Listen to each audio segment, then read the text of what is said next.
हुए चुनाव में केदार इनके नेतृत्व में कांग्रेस को विजय मिला। निकाल घोषित होते ही मानो मौदा बाजार समिति से भाजपा का सुपड़ा ही साफ हो गया। मौदा कृषि उपज मंडी समिति के संचालक मंडल के चुनाव के लिए मतदान हुआ और मतगणना भी हुई।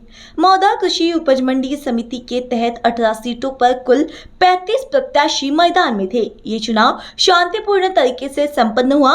कांग्रेस ने 18 में से 16 सीटों पर कब्जा किया और बीजेपी को सिर्फ 1 सीट और एनसीपी को 1 सीट से ही संतोष करना पड़ा। इसमें कांग्रेस पार्टी की वजह से मार्केट कमेटी में बीजेपी की पोजीशन पूरी तरीके से साफ ही हो गई। मौदा बाजार समिति का चुनाव रंगारंग रहा और यह चुनाव कांग्रेस ने केदार इनके नेतृत्व में लड़ा। ये चुनाव आक्रामक हो गया। इस चुनाव में भाजपा, राकांपा और शिंदे समूह के 3 दलों के एकजुट होने को देखते हुए महाविकास आघाड़ी में ठाकरे समूह के नेताओं और कार्यकर्ताओं ने कांग्रेस से हाथ मिला लिया था। ये देखा गया कि केदार समूह का अधिक प्रभुत्व था। सबकी निगाहें इस बात पर टिकी थी कि किस पार्टी को कितनी सीटें मिलेगी, ये देखने के बजाय कि वे कैसे लड़े।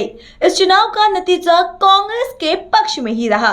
मौदा बाजार में बाजार समिति के चुनाव के मौके पर सभी की निगाहें परिणाम पर टिकी थी, क्योंकि ये कांग्रेस, भाजपा, एनसीपी, शिंदे गुट, ठाकरे गुट के अस्तित्व को साबित करने की लड़ाई थी।